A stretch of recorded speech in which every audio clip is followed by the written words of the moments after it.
Bonjour à tous, bienvenue à vous. Gloire à Dieu, gloire au Père, au Fils et au Saint-Esprit, comme il était au commencement, maintenant et pour les siècles des siècles. Amen. Dieu Tout-Puissant, au nom de ton Fils, notre Seigneur Jésus-Christ, nous te prions et nous te demandons de nous pardonner. Pardonne-nous nos offenses comme nous aussi nous pardonnons à ceux qui nous ont offensés et délivre-nous du malin. Délivre-nous de tout mal, Père éternel, au nom de ton Fils, notre Seigneur Jésus-Christ. Seigneur Jésus-Christ, Maître, toi le Fils unique du Dieu vivant, du Créateur du ciel et de la terre, du Créateur de toutes choses, nous te prions et nous te demandons de nous pardonner. Pardonne-nous nos péchés comme nous aussi nous pardonnons à ceux qui nous ont offensés et délivre-nous du malin. Délivre-nous de tout mal, Seigneur Jésus-Christ. Esprit Saint, Esprit Consolateur, fortifie-nous, affermis-nous et restaure-nous. Et conduis-nous sur la voie droite qui mène jusqu'à notre Seigneur Jésus-Christ et jusqu'au Dieu le Père. Amen. Nous allons maintenant faire la prière que notre Seigneur Jésus-Christ, notre Maître, nous a enseignée. Et nous disons, Notre Père qui es aux cieux, que ton nom soit sanctifié, que ton règne vienne, que ta volonté soit faite sur la terre comme au ciel. Donne-nous aujourd'hui notre pain quotidien. Pardonne-nous nos offenses, comme nous aussi nous pardonnons à ceux qui nous ont offensés. Et ne nous induis pas en tentation, mais délivre-nous du malin, car c'est à toi qu'appartiennent dans tous les siècles le règne, la puissance et la gloire. Amen. Nous allons maintenant faire la lecture du psaume 92. Louange et prospérité du juste. Psaume cantique pour le jour du sabbat. Il est beau de louer l'Éternel et de célébrer ton nom, ô Très-Haut, d'annoncer le matin ta bonté et ta fidélité pendant les nuits, sur l'instrument à 10 cordes et sur le luth, au son de la harpe. Tu me réjouis par tes œuvres, ô Éternel, et je chante avec allégresse l'ouvrage de tes mains. Que tes œuvres sont grandes, ô Éternel, que tes pensées sont profondes. L'homme stupide n'y connaît rien, et l'insensé n'y prend point garde. Si les méchants croissent comme l'herbe, si tous ceux qui font le mal fleurissent, c'est pour être détruits à jamais. Mais toi, tu es le Très-Haut à perpétuité, ô Éternel. Car voici tes ennemis, ô Éternel. Car voici tes ennemis périssent. Tous ceux qui font le mal sont dispersés, et tu me donnes la force du buffle. Je suis arrosé avec une huile fraîche. Mon œil se plaît à contempler mes ennemis, et mon oreille à entendre mes méchants adversaires. Les justes croissent comme les palmiers. Ils s'élèvent comme le cèdre du Liban, plantés dans la maison de l'Éternel. Ils prospèrent dans les parvis de notre Dieu. Ils portent encore des fruits dans la vieillesse. Ils sont pleins de sève et verdoyants, pour faire connaître que l'Éternel est juste. Il est mon rocher, et il n'y a point en lui d'iniquité. Amen. Nous sommes réunis, comme tous les dimanches, autour de la parole de Dieu, et nous voyons ensemble la parole autour du titre, le salut vient des Juifs. Et c'est la troisième et la dernière partie que nous voyons aujourd'hui. Et avant de commencer, nous allons tout de suite dans la parole de Dieu. Et ensuite, nous allons continuer dans ce que nous avons commencé le dimanche précédent. Nous allons dans Jérémie. Nous allons dans Jérémie, tout de suite dans la parole de Dieu. Nous allons dans Jérémie chapitre 17. Jérémie chapitre 17. Et nous allons lire à partir du verset 5. Nous lisons. Il est écrit. Ainsi parle l'Éternel. Maudit soit l'homme qui se confie de l'homme, qui prend la chair pour appui et qui détourne son cœur de l'Éternel. Il est comme un misérable dans le désert, et il ne voit point arriver le bonheur. Il habite les lieux brûlés du désert, une terre salée et sans habitants. Béni soit l'homme qui se confie dans l'Éternel et dont l'Éternel est l'espérance.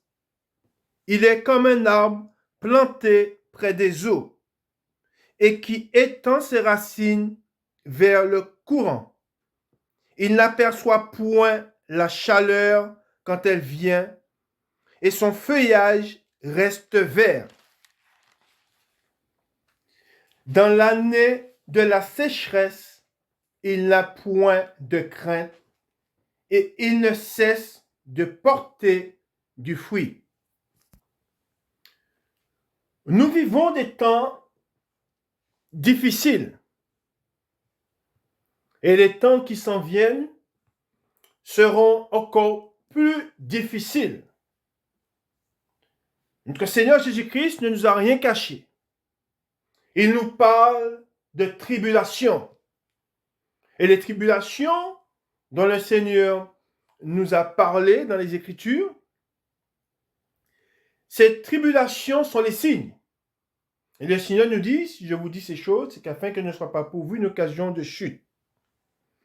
Et le passage que nous venons de lire, il est question de, et je vais vous relire ce passage, où il est dit, maudit soit l'homme qui se confie dans l'homme et qui prend la chair, il est dit, pour appui. Je vais vous mettre à cœur de cultiver votre salut. Pourquoi? Parce que l'homme qui se tournera vers les hommes pour trouver le salut ne trouveront point de salut, mais ils trouveront la mort. Et c'est pour cela que nous devons cultiver notre salut. Et quand je dis que nous devons cultiver notre salut, nous devons cultiver notre relation et nous devons aller en Christ pour entretenir une relation durable.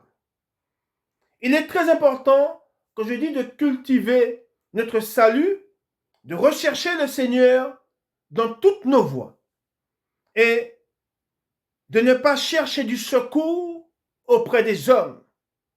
Pourquoi? Parce que, comme je vous ai dit, on sait que l'homme n'est pas fidèle. Un homme ne peut pas s'appuyer sur la chair pour trouver un quelconque réconfort ou trouver un quelconque salut. Mais le salut vient de l'Éternel. Le salut vient du Dieu vivant et de lui seul. Et c'est ce que nous allons voir ensemble, où il est question du salut qui vient des Juifs. Et ce salut, nous le connaissons, c'est Christ. Amen. Je vais vous parler de témoignages que j'ai entendus. J'ai écouté un témoignage d'une fille qui a vécu un attentat. C'était en 2015. Vous savez, c'est tout ce qui s'est passé au Bataclan et à Paris. Et elle a témoigné. Alors, c'est une païenne. Et elle s'est tournée vers les hommes pour trouver du secours. Pourquoi? Parce qu'elle a vécu un traumatisme. Pourquoi? Parce qu'elle a vu des choses terribles au Bataclan. Et elle a vu des gens à qui elle parlait d'un instant T, et la seconde d'après, ces personnes étaient frappées par la mort. Et elle a raconté qu'après ce traumatisme qu'elle a vécu, elle s'est tournée vers les psychiatres pour pouvoir se soulager, pour pouvoir se reconstruire. Et elle a dit qu'elle a rencontré plusieurs psychiatres, des psychologues. Et quand elle a été pour se confier à ces hommes, elle a dit que la plupart d'entre eux, soit pendant qu'elle leur parlait, ils s'endormaient, ou soit ils étaient en pleurs. Et donc on voit qu'elle se tournait vers les hommes pour pouvoir se confier, pour pouvoir se soulager, et elle se retrouvait face à des gens où limite elle expliquait qu'elle se sentait obligée de s'excuser. Pourquoi? Parce que ceux qui l'entendaient, ils étaient frappés. Or, ils étaient là, elle cherchait un secours. Ensuite, elle a dit qu'elle a trouvé des hommes, et à un moment, elle a trouvé une femme qui l'a aidée, et cette femme, elle est partie à la retraite. Et après, elle s'est tournée vers d'autres psychiatres, et elle a dit qu'elle est même tombée sur un qui commençait à la tripoter. En fait, c'est pour vous dire que c'est ce que la parole nous dit, maudit soit l'homme, hein, qui se confie dans l'homme. Et quand je dis que nous devons cultiver cette relation avec Christ, c'est dès maintenant. N'attendons pas que les tribulations soient là, que la souffrance soit là pour entretenir une relation avec le Seigneur. Nous devons nous confier en lui et en tout temps et ne pas chercher du secours auprès des hommes. Pourquoi? Parce que c'est le malheur que vous allez trouver et vous serez, et comme la parole nous dit, maudit. Hein, la malédiction sera sur vous. Hein? Et on voit que cette femme qui est en détresse, hein, elle a dit, et elle a terminé son témoignage en disant que elle n'a point trouvé de secours auprès des hommes. Pourtant, souvent des fois, quand on voit qu'il y a des drames, quand on voit qu'il y a des malheurs, on va vous parler de cellules d'écoute, on va vous dire toutes choses de choses, mais ce sont des choses hein, qui viennent des hommes. Hein, et ce sont des hommes comme vous. Hein, ils sont impuissants. Hein, il faut bien savoir, il faut bien comprendre que les hommes sont impuissants. Pourquoi? Parce que eux-mêmes sont frappés par le malheur. Eux-mêmes, ils vivent des drames personnels.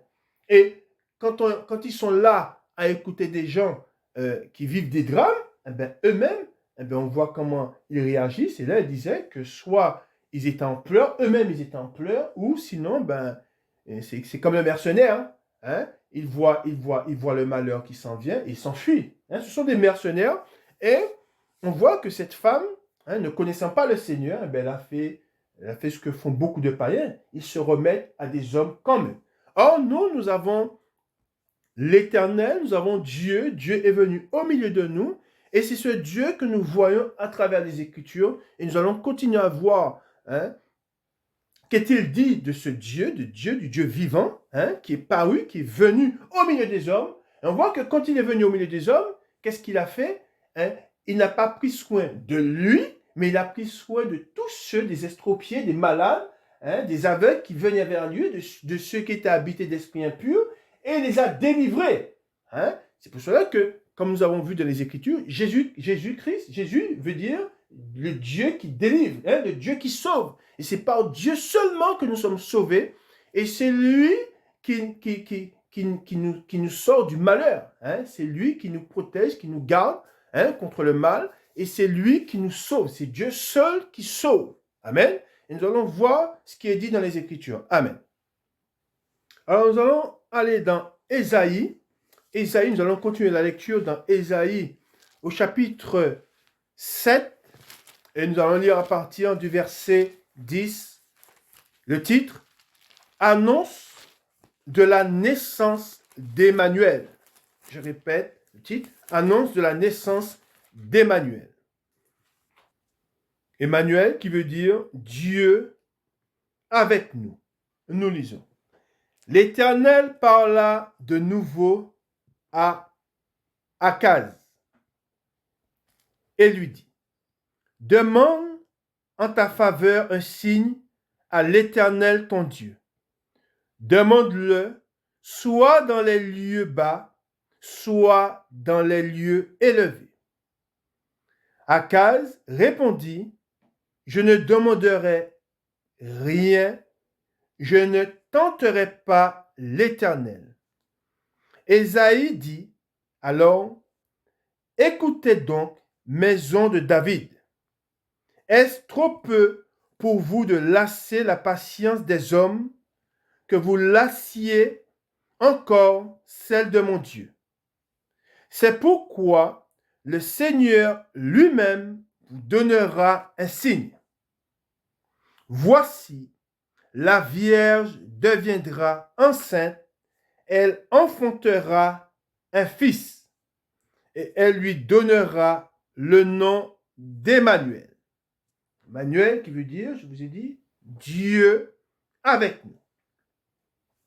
Il mangera de la crème et du miel, jusqu'à ce qu'il sache rejeter le mal et choisir le bien.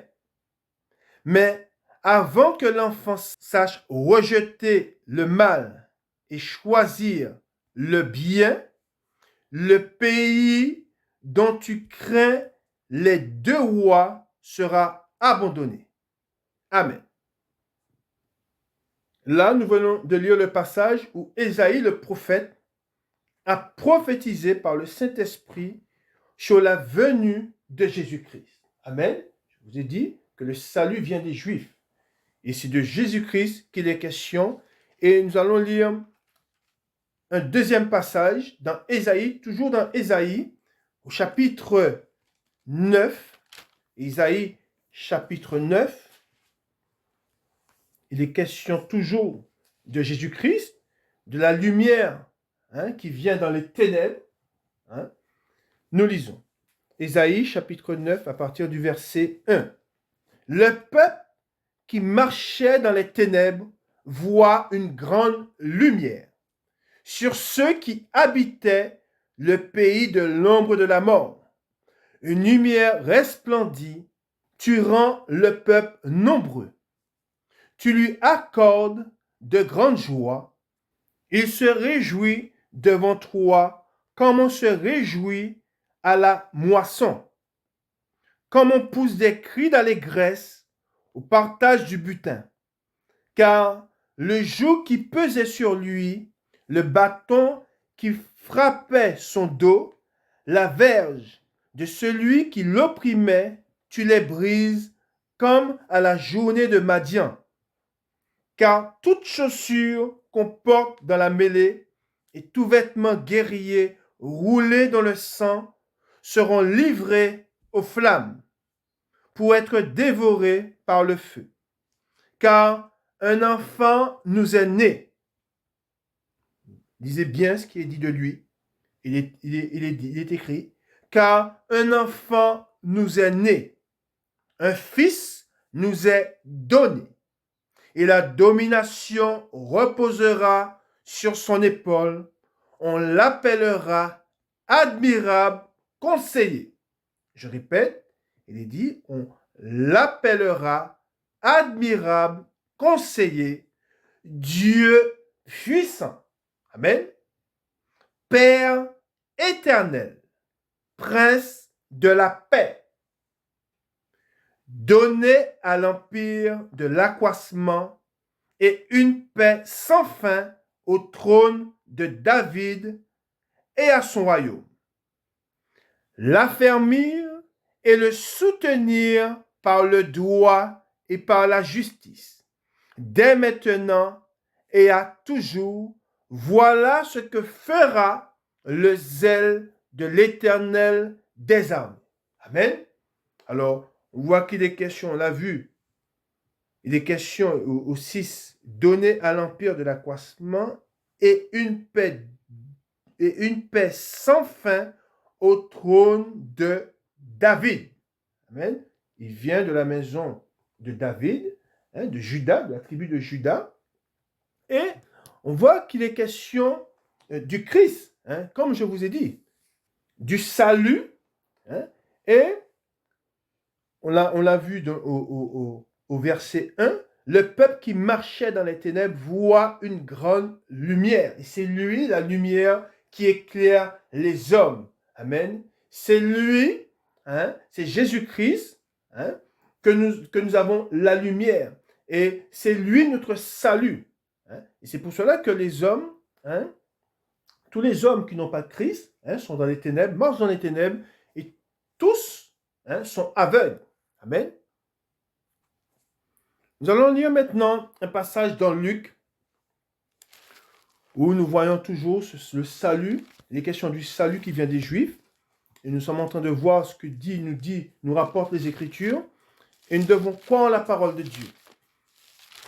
Luc, chapitre 1, et nous lisons à partir du verset 26.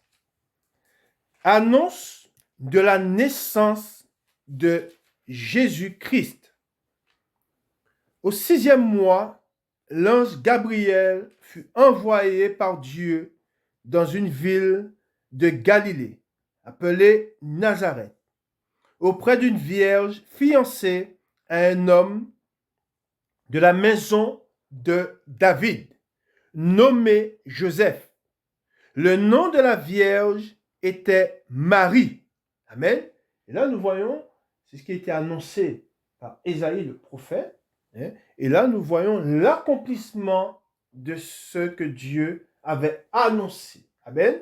Et ce que Dieu a annoncé, comme je vous ai dit précédemment, il l'a annoncé par la bouche de tous ses prophètes. Il est très important de comprendre que tous les prophètes de Dieu ont annoncé le Messie, ont annoncé le salut. Un salut qui venait du milieu des Juifs, un salut pour les Juifs et pour les nations. Amen. Et tous ceux, comme je vous ai dit précédemment aussi, tous ceux qui se disent prophètes de Dieu annoncent Christ, annoncent le salut, annoncent la délivrance. Mais la délivrance et le salut qui vient de seul. Amen. L'ange entra chez elle et dit, « Je te salue, toi, à qui une grâce a été faite. Le Seigneur est avec toi. » Troublée par cette parole, Marie se demandait ce que pouvait signifier une telle salutation. L'ange lui dit, « Ne crains point, Marie, car tu as trouvé grâce devant Dieu. Et voici, tu deviendras enceinte, et tu enfanteras un fils, et tu lui donneras le nom de Jésus. » L'ange a bien dit, et tu lui donneras le nom de Jésus. Jésus qui veut dire Dieu sauve. Il sera grand et sera appelé fils du Très-Haut. Et le Seigneur Dieu lui donnera le trône de David, son père. Il régnera sur la maison de Jacob éternellement, et son règne n'aura point de fin. Marie dit à l'ange, « Comment cela se fera-t-il, puisque je ne connais point d'homme ?» L'ange lui répondit, « Le Saint-Esprit viendra sur toi, et la puissance du Très-Haut te couvrira de son ombre. C'est pourquoi le Saint-Enfant qui naîtra de toi sera appelé Fils de Dieu. Voici, Élisabeth, ta parente, a conçu elle aussi un fils en sa vieillesse. Et celle qui était appelée stérile est dans son 6e mois, car rien n'est impossible à Dieu.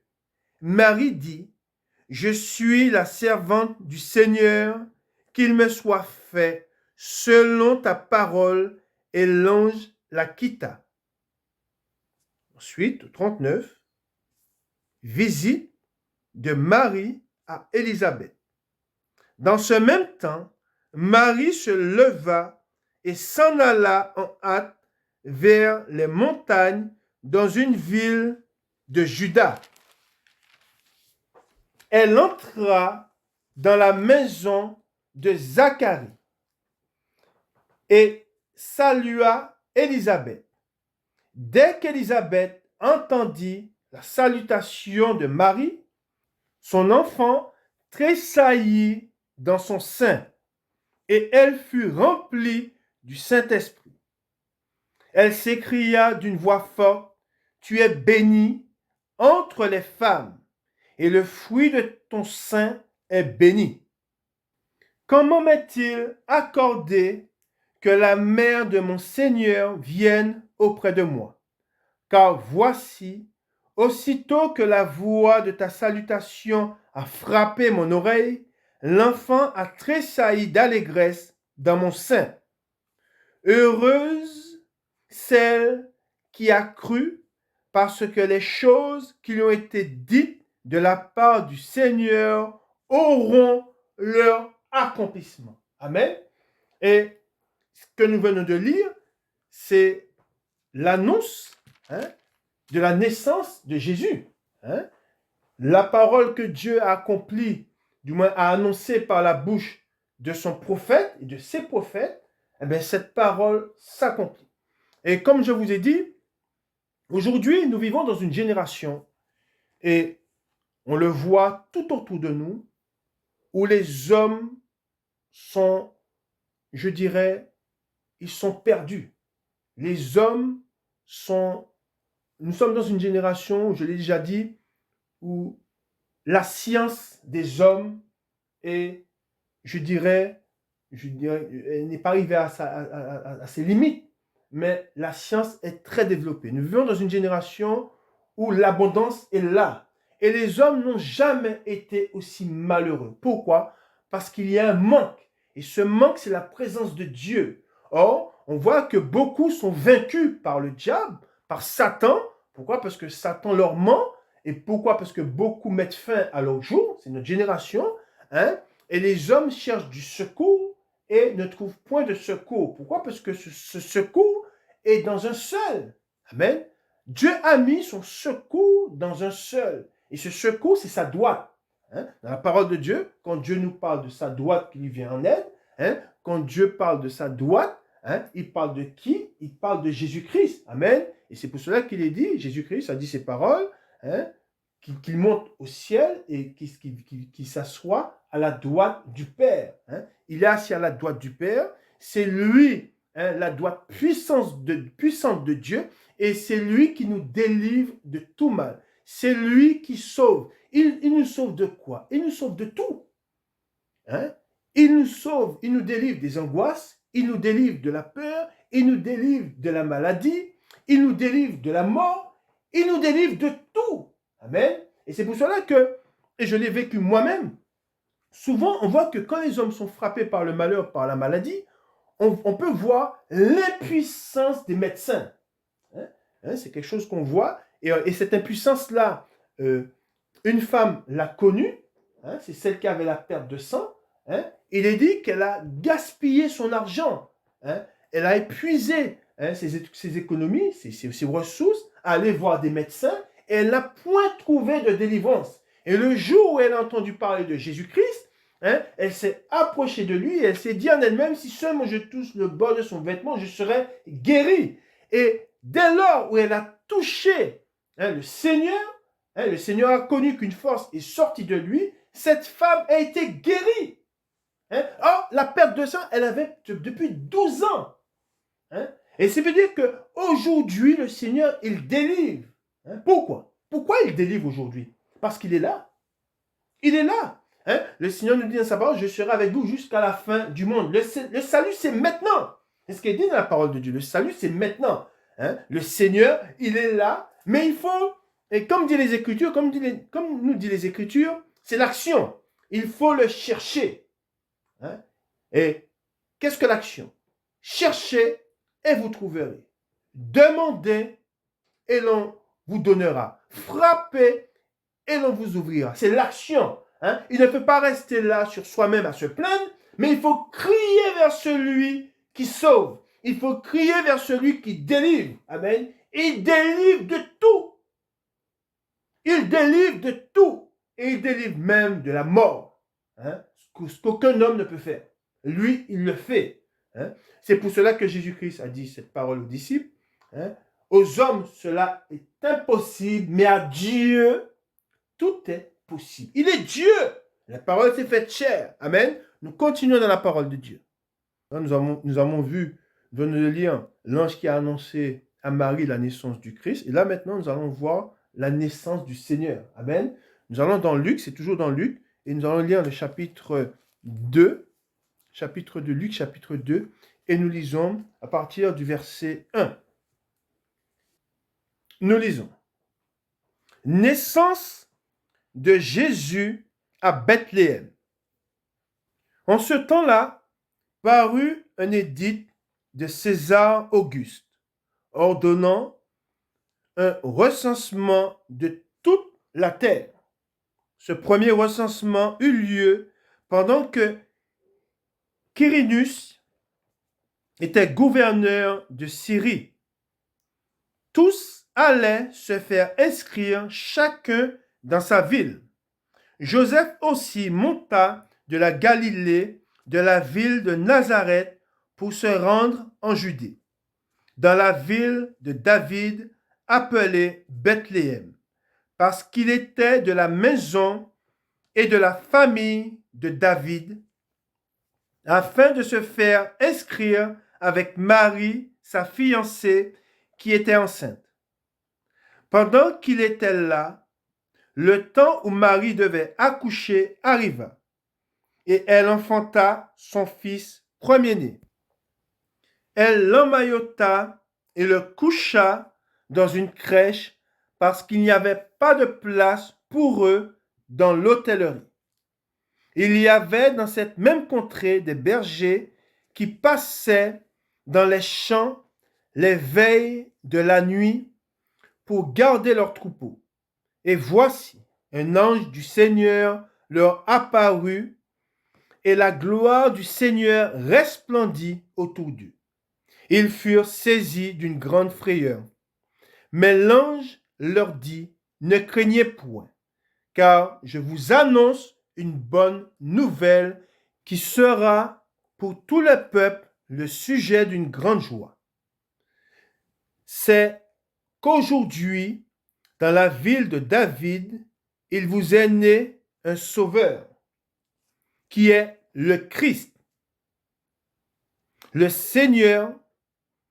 Et voici, à quel signe vous le reconnaîtrez.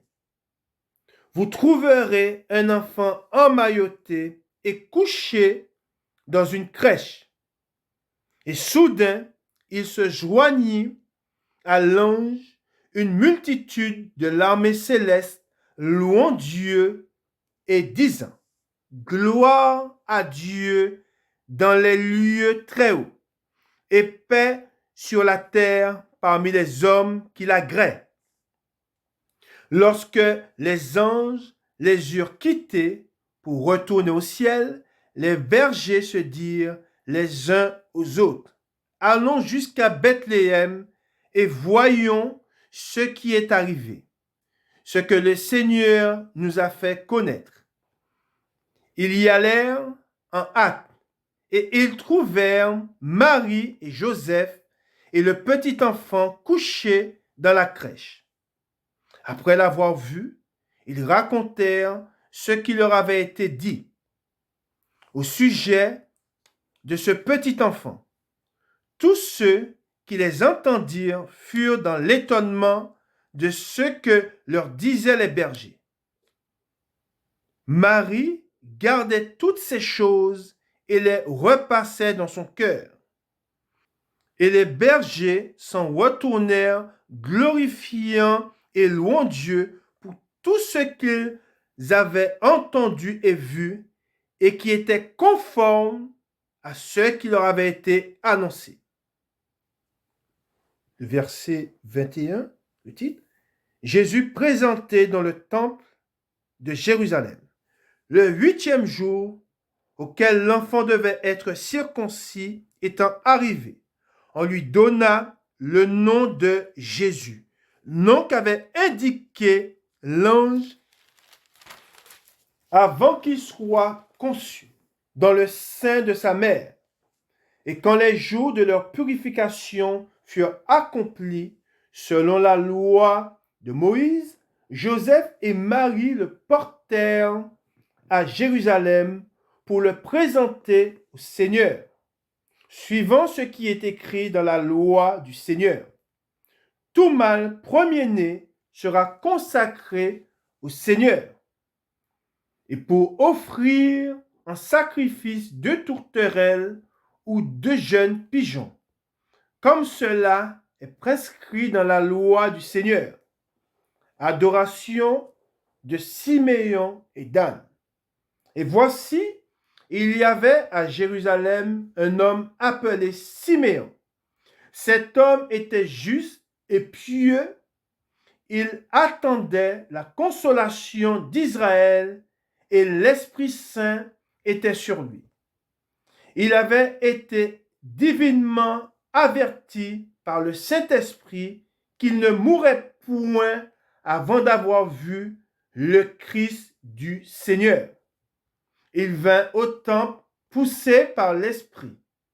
Et comme les parents apportaient le petit enfant, Jésus, pour accomplir à son égard ce qu'ordonnait la loi, il reçut dans ses bras, bénit Dieu et dit, maintenant, Seigneur, tu laisses ton serviteur s'en aller en paix, selon ta parole, car mes yeux ont vu ton salut. Amen. C'est merveilleux. Hein? Cet homme qui espérait, hein, et pratiquement à la fin de ses jours, il a vu le salut de Dieu. Amen. Le salut qui avait été promis, hein, aux générations, hein, par la bouche des prophètes. Voilà qu'il tient le salut entre ses mains. Mais un salut qui n'est pas destiné qu'à la nation d'Israël seule. Non. Mais c'est un salut pour tous les hommes. Car en Dieu est la miséricorde. Dieu est miséricorde. Amen. Et Dieu veut qu'en lui, qu'en son salut, tous les hommes soient sauvés. Et pourquoi? Et c'est ce qui est dit dans les Écritures. De même que la mort est venue par un seul, de même la vie est en un seul, Jésus-Christ. Amen. Le salut de Dieu. Nous reprenons le 29. Maintenant, Seigneur, tu laisses ton serviteur s'en aller en paix, selon ta parole, car mes yeux ont vu ton salut. Salut que tu as préparé, il est dit, devant tous les peuples. Amen. Tous les peuples. Lumière. Regardez ce que le Saint-Esprit dit de sa bouche. Je répète au 30, car mes yeux ont vu ton salut, salut que tu as préparé devant tous les peuples. Lumière pour éclairer les nations, il est dit. Les nations. Et gloire d'Israël, ton peuple. Son père et sa mère étaient dans l'admiration des choses qu'on disait de lui. Siméon les bénit et dit à Marie sa mère, voici cet enfant est destiné à amener la chute et le relèvement de beaucoup en Israël et à devenir un signe qui provoquera la contradiction et à toi-même une épée te transpercera l'âme, afin que les pensées de beaucoup de cœurs soient dévoilées. Il y avait aussi une prophétesse, Anne, fille de Phanuel, de la tribu d'Aser.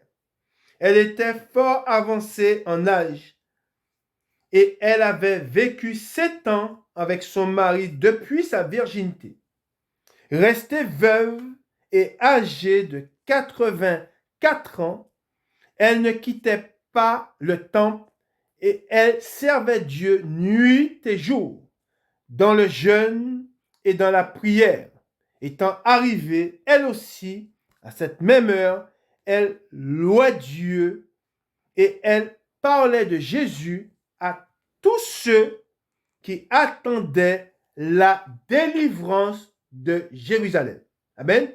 Je reprends, et il dit, et elle parlait de Jésus à tous ceux qui attendaient la délivrance de Jérusalem. Alors là, elle parlait de Jésus à tous ceux qui attendaient la délivrance de Jérusalem. Et aujourd'hui, nous annonçons Jésus-Christ à tous ceux qui attendent d'être délivrés. Hein?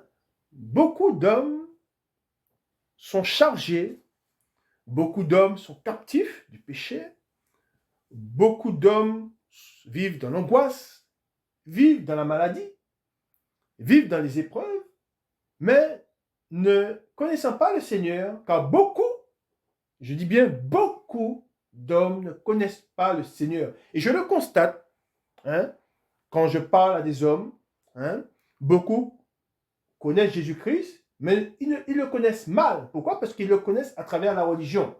Ils ne le connaissent pas à travers les Écritures.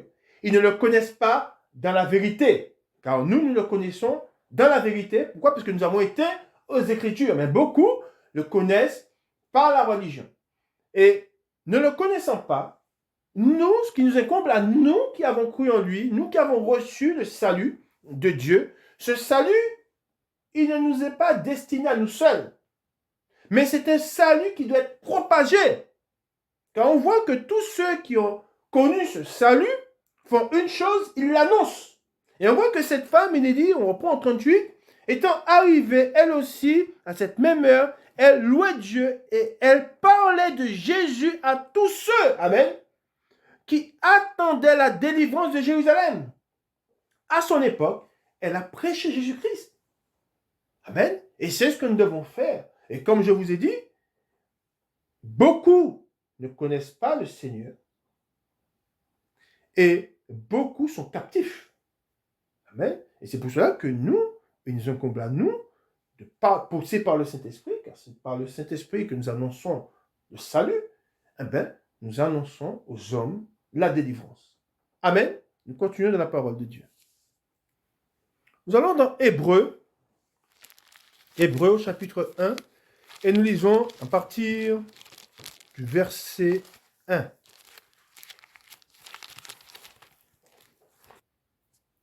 Le titre, Dieu a parlé par son Fils.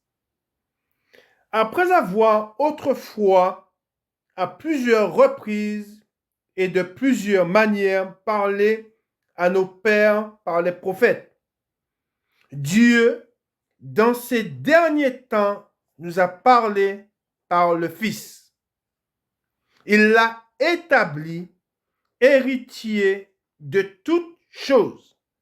Par lui, il a aussi créé l'univers. Le Fils est le reflet de sa gloire et l'empreinte de sa personne. Et il soutient toutes choses par sa parole puissante. Il a fait la purification des péchés et s'est assis à la droite de la majesté divine dans les lieux très hauts. Rappelez-vous de ce que je vous ai dit, il est à la droite du Père. C'est lui la droite de Dieu. Amen. Ensuite, il dit, 4, le titre, le Fils de Dieu supérieur aux anges. Il est devenu d'autant supérieur aux anges qu'il a hérité d'un nom plus excellent que le leur. Car auquel des anges Dieu a-t-il jamais dit, tu es mon fils, je t'ai engendré aujourd'hui.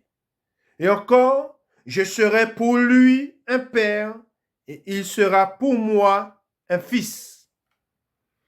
Et de nouveau, lorsqu'il introduit dans le monde le premier-né, il dit que tous les anges de Dieu l'adorent. Amen. Je répète que tous les anges de Dieu l'adorent. De plus, il dit des anges, il fait de ses anges des esprits et de ses serviteurs une flamme de feu. Mais il a dit au Fils, ton trône, ô Dieu, est éternel. Le sceptre de ton règne est un sceptre d'équité. Tu as aimé la justice et tu as haï l'iniquité. C'est pourquoi, ô Dieu, c'est Dieu qui parle, dit, c'est pourquoi, ô Dieu, ton Dieu t'a oint d'une huile de joie au-dessus de tes collègues. Et encore, toi, Seigneur, tu as au commencement fondé la terre, et les cieux sont l'ouvrage de tes mains. Ils périront, mais tu subsistes, ils vieilliront tous comme un vêtement. Tu les rouleras comme un manteau, et ils seront changés, mais toi, tu restes le même, et tes années ne finiront point. Et auquel des anges a-t-il jamais dit, assieds-toi à ma droite jusqu'à ce que je fasse de tes ennemis ton marchepied? Ne sont-ils pas tous des esprits au service de Dieu, envoyés pour exercer un ministère en faveur de ceux qui doivent hériter du salut, il est dit. Et je fais une parenthèse. Nous sommes tous ceux qui avons cru en Jésus-Christ, nous sommes ceux qui ont été appelés pour hériter du salut. Amen. Tous ne recevront pas le salut de Dieu. Tous ne croiront pas en lui. Tous ne l'adoreront pas. On a vu que les anges sont venus et l'ont adoré. Pour recevoir le salut, il faut croire premièrement en son salut et il faut s'humilier. Il faut l'adorer. Pourquoi? Parce qu'il est Dieu. Amen. Et tous ceux qui ne l'adoreront pas, le plan de Dieu ne s'accomplira pas dans leur vie. Pourquoi? Parce qu'ils n'ont pas cru en celui que Dieu a envoyé, son salut. Amen. Avant de lire le prochain passage, quand nous parlons aux hommes du salut de Christ, et quand nous leur disons que c'est par un seul que nous sommes sauvés, souvent les hommes ont du mal à le croire. Ils disent, oui, mais comment se fait-il que c'est par un seul qu'on est sauvé? Or, c'est vrai. Nous l'avons connu et nous avons reçu la parole de Dieu. Et ceux qui ont été avant nous l'ont connu et ont reçu la délivrance par lui. Nous disons ce qui est vrai. Et aujourd'hui, il est très important de partager cette bonne nouvelle. Comme je vous ai dit, très peu ont reçu le Seigneur. Ne pensez pas que les hommes connaissent Jésus-Christ. Ils ne le connaissent pas. Pourquoi? Parce que c'est à travers sa parole que nous le connaissons. Et nous savons que c'est par lui que nous avons la victoire. Amen. C'est par lui que nous avons la victoire sur la mort, sur le diable, sur les puissances des ténèbres. Amen. Nous allons lire ce passage dans 2 Corinthiens au chapitre 2. 2 Corinthiens chapitre 2. Et nous lisons à partir du verset 14. Nous lisons 2 Corinthiens chapitre 2 à partir du verset 14. Victoire en Christ. Grâce soit rendue à Dieu, qui nous fait toujours triompher en Christ et qui répand par nous en tout lieu l'odeur de sa connaissance. Nous sommes en effet pour Dieu le parfum de Christ parmi ceux qui sont sauvés et parmi ceux qui périssent. Aux uns, une odeur de mort donnant la mort, aux autres, une odeur de vie donnant la vie. Et qui est suffisant pour ces choses? Car nous ne falsifions point la parole de Dieu, comme font plusieurs, mais c'est avec sincérité, mais c'est de la part de Dieu que nous parlons en Christ devant Dieu. Amen. Et à ce passage que nous venons de lire, nous raccrochons ce chapitre, le chapitre 4, dans 2 Corinthiens, où il est écrit, « C'est pourquoi, ayant ce ministère, selon la miséricorde qui nous a été faite, nous ne perdons pas courage. Nous rejetons les choses honteuses qui se font en secret. Nous n'avons point une conduite astucieuse et nous n'altérons point la parole de Dieu. Mais en publiant la vérité, amen, Et quelle est cette vérité? Qu'est-ce que les disciples, les apôtres, premièrement, et les disciples ont fait? Ils ont annoncé la bonne nouvelle. Amen. Qu'est-ce que les prophètes ont fait? Ils ont annoncé la délivrance par Jésus-Christ, par celui qui devait venir. Ils ont annoncé le salut. Hein? Et c'est ce que nous faisons, nous qui sommes nés de nouveau, nous qui sommes conduits par l'Esprit de Dieu, nous qui avons connu le salut de Dieu, c'est ce que nous faisons. Amen. Ensuite, il dit, mais en publiant la vérité, nous nous recommandons à toute conscience d'homme devant Dieu. Si notre évangile est encore voilé, il est voilé pour ceux qui périssent. Amen. Pour les incrédules dont le Dieu de ce siècle a aveuglé l'intelligence. Et ça veut dire quoi? Ça veut dire quoi que pour ceux qui ne reçoivent pas cette bonne nouvelle du salut, qu'est-ce qui s'est passé? C'est que le Dieu de ce siècle, Satan, a aveuglé l'intelligence pour qu'il ne voit pas briller, amen, je dirais, le salut de Dieu. Amen. Afin qu'il ne voit pas briller la splendeur de l'évangile de la gloire de Christ. Amen. Qui est l'image de Dieu. Nous ne nous prêchons pas nous-mêmes. C'est Jésus-Christ, le Seigneur, que nous prêchons. Et nous disons vos serviteurs à cause de Jésus. Car Dieu qui a dit, la lumière brillera du sein des ténèbres, a fait briller la lumière dans nos cœurs pour faire resplendir la connaissance de la gloire de Dieu sur la face de Christ. Amen.